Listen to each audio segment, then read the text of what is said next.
में कि बहुजन समाज पार्टी में यूथ विंग क्यों नहीं है। आप राजस्थान के यूथ कोऑर्डिनेटर हो बहुजन समाज पार्टी के, आप युवाओं को जोड़ने का क्या प्लान है? आप कैसे जोड़ोगे युवाओं को? आपको पता है कि बहुजन समाज का संगठन है भीम आर्मी, अधिकतर युवाओं का क्रेज भीम आर्मी में है।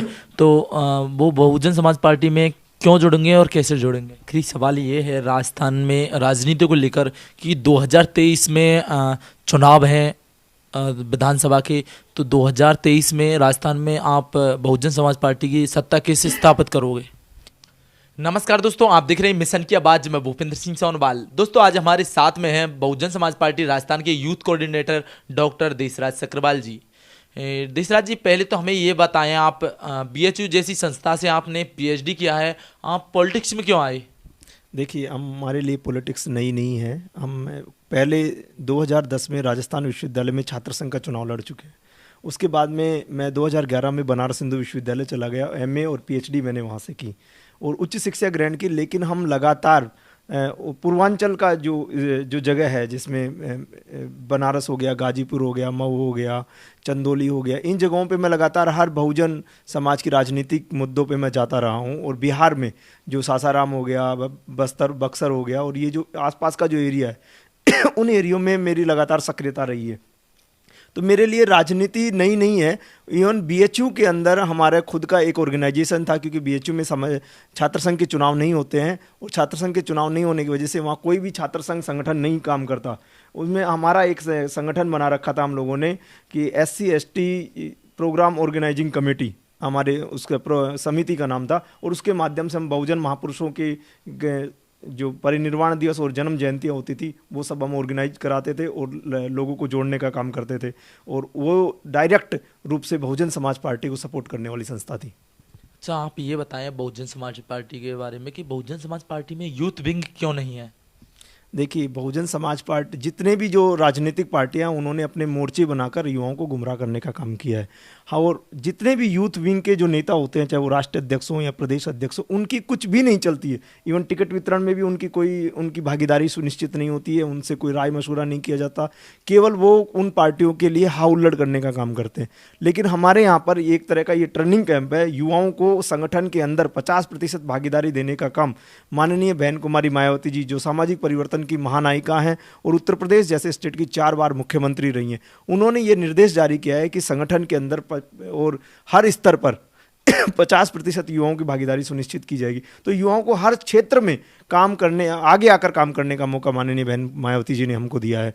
तो ऐसे में मोर्चों की कोई ज़रूरत मैं महसूस नहीं करता हूँ। आप राजस्थान के यूथ कोऑर्डिनेटर हो बहुजन समाज पार्टी के, आप युवाओं को जोड़ने का क्या प्लान है? आप कैसे जोड़ोगे युवाओं को? देखिए, एक तो हम ये बताना चाहेंगे कि कांग्रेस पार्टी ने अपनी कई स्टूडेंट विंग बना रखी हैं और युवा मोर्चे बना रखे हैं। NSY उनके पास में है और युवा कांग्रेस उनके पास में है।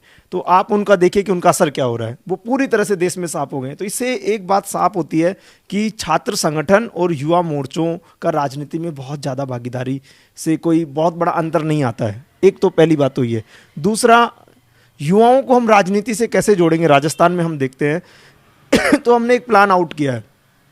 प्लान आउट यह है कि पूरे प्रदेश में हम 100 युवा संवाद कार्यक्रम करने को जा रहे हैं, जिसकी शुरुआत 26 नवंबर को संविधान दिवस को यूथ एडवोकेट मीट के नाम से हमने की थी। और 100 युवा संवाद कार्यक्रम में हमने ऐसे तमाम लोगों की लिस्टें तैयार करवाई हैं जिन्होंने छात्र संघ का चुनाव लड़ा हो, चाहे वो हमारी पार्टी, हमारा कोई ऑर्गेनाइजेशन नहीं है, लेकिन जिन्होंने ABP से, NSY से और दलित समाज और बहुजन समाज के लड़कों ने जो इलेक्शन लड़ा है, या वो जीत गए या हार गए, हम उनसे गेट टुगेदर करने का प्रयास कर रहे हैं। तमाम जिला पंचायत के चुनावों में, सरपंच और पंचों के चुनाव में जो 2nd और 3rd पोजीशन पर रहे हैं या जीत गए हैं बहुजन समाज के लोग, युवा लड़के, हमारी उनसे बातचीत चल रही है। और उन सबको हम लोग कैडर देकर बहुजन समाज पार्टी के मिशन और मूवमेंट को बताएंगे कि बाबा साहब अम्बेडकर, मान्यवर साहब कांसीराम जी ने जो संघर्ष किया, जिसकी बदौलत हम लोगों ने मान और सम्मान प्राप्त किया है, उसको हमको समझना होगा। और इस सम्मान को समझने के साथ ही इस लड़ाई को जारी रखने के लिए हमें बहुजन समाज पार्टी से जुड़कर काम करना होगा। यदि हम ये समझाने में कामयाब हुए तो लगातार युवा हमसे जुड़ते रहेंगे। और जितना हम लोगों के बीच में जा रहे हैं तो युवा इस बात को बहुत पसंद कर रहे हैं, माननीय बहन जी की इस बात को, कि 50% युवाओं को मौका दिया जाएगा। तो इसलिए भी लगातार युवाओं को एक संभावनाएं लग रही है कि संगठन में हमको अच्छी जिम्मेदारी मिलेगी। तो लगातार युवा जुड़ रहे हैं। आपको पता है कि बहुजन समाज का संगठन है भीम आर्मी, अधिकतर युवाओं का क्रेज भीम आर्मी में है, तो वो बहुजन समाज पार्टी में क्यों जुड़ेंगे और कैसे जुड़ेंगे? देखिए, युवाओं का क्रेज भीम आर्मी में था, लेकिन अब नहीं है। आप देखें पिछले 15 दिन के आप हिस्ट्री को देखिए कि पूरे देश भर में, खासकर उत्तर प्रदेश में, भीम आर्मी के बड़े बड़े नेता जो उसके संस्थापक मेंबर थे, चाहे वो सूरज कुमार बौद्ध हों, सिकंदर बौद्ध हों, उपकार बावरा जी हों, और ये जो अभी अभी एडवोकेट सुजीत सम्राट जी हो, सब लोगों ने भीम आर्मी को छोड़ दिया है। और भीम आर्मी को छोड़ने के बाद में उन्होंने बहुजन समाज पार्टी में अपनी सदस्यता ग्रहण की और जिम्मेदारियां ग्रहण की, क्योंकि वो ये सब जानते हैं कि भीम आर्मी हमारे युवाओं को गुमराह कर रही है।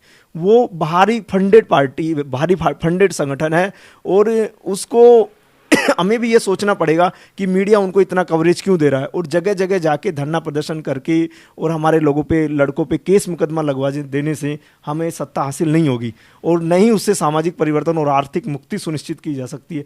तो ऐसे में युवाओं का भविष्य बिगाड़ना का काम भीम आर्मी कर रही है। 2 अप्रैल के अनेक मुद्दे, 2 अप्रैल के आंदोलन में अनेक लड़कों पे केस लगा। उन केसों को लेकर माननीय बहन कुमारी मायावती जी ने कांग्रेस की सरकार को ये सीधा अल्टीमेटम दिया कि मध्य प्रदेश और राजस्थान में भीम आर्मी या किसी भी संगठन पे जो मुकदमे लगे हैं उनको वापस लिया जाए।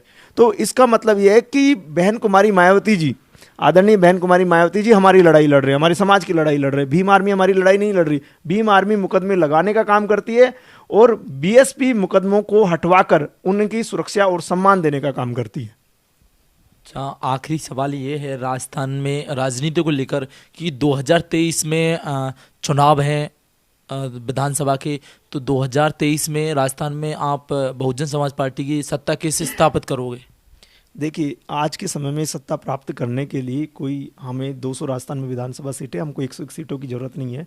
यदि हम बैलेंस ऑफ पावर में भी आ जाते हैं तो भी हम यहाँ पर सरकार सुनिश्चित कर सकते हैं। देखिए, राजस्थान में लगभग 17% दलित है, और 17% दलित में से 8% बीएसपी का वोट बैंक है, जिसमें से 6% दलित करीब बीएसपी को वोट करता है, और बाकी का 12% अभी भी कांग्रेस और बीजेपी को वोट कर रहा है। यहाँ पर कांग्रेस इसलिए जीती है कि कांग्रेस ये समझाने में कामयाब हो गई है कि यदि हम नहीं जीतेंगे तो यदि आप बीएसपी को वोट दोगे तो आपका वोट खराब हो जाएगा, और यदि हम नहीं जीते तो बीजेपी शासन में आ जाएगी। तो हमें ये, हमारे लोगों को ये समझाना होगा कि कांग्रेस में आपका सबसे ज्यादा अत्याचार आपके ऊपर हो रहा है। हाँ, मतलब ये है हमारे जो बहुजन समाज के लोग हैं इनको कांग्रेस ने, आपका मतलब है ये कांग्रेस ने गुमराह कर रखा है कि बहुजन समाज पार्टी में आप वोट दोगे तो ये फालतू का वोट जाएगा। हाँ, ये उन्होंने वो गुमराह कर रखे हैं। तो हमारा ये कहना है कि आप डरिए मत, ठोक कर एक बार बीएसपी को वोट करिए। बीएसपी जब सत्ता में आ जाएगी तो आपकी सारी समस्याओं का समाधान हो जाएगा।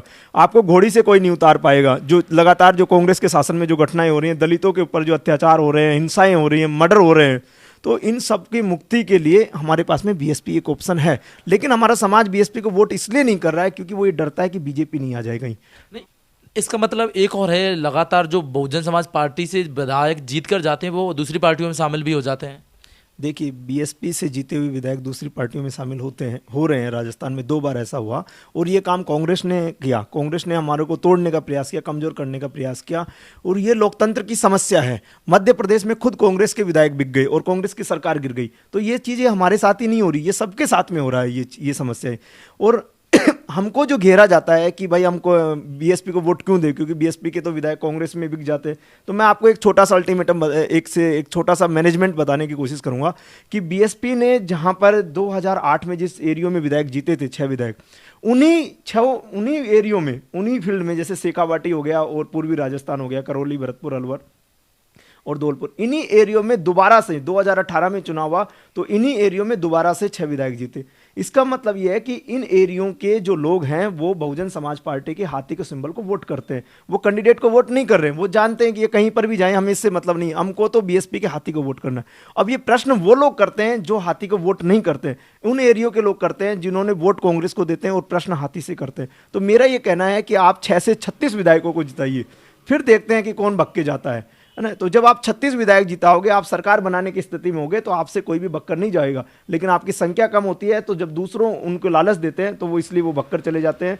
तो मेरा ये कहना है कि जब वोट देने वाले लोगों ने ये प्रश्न नहीं किया तो दूसरे लोग इस तरह का प्रश्न करके, ये कांग्रेस का बहकावा है, उनकी बातों में आके वो इस तरह के मुद्दे उठाते हैं कि कांग्रेस बीएसपी के लोग तो भग जाते हैं, जबकि कांग्रेस के खुद के विधायक भग रहे हैं, वो अपनी तरफ नहीं देख रहे। मैं तो कहूँगा कि कांग्रेस के लोग को अपनी गिरबा में झांक के देखना चाहिए और बहुजन समाज पार्टी इस बार प्रयास करेगी कि बैलेंस ऑफ पावर में आए और ऐसी रिजर्व सीटों पे भी जीत के आए और कैडर के लोग भी जीत कर आएंगे इस बार चुनाव में, ताकि लोग भग नहीं पाएंगे फिर।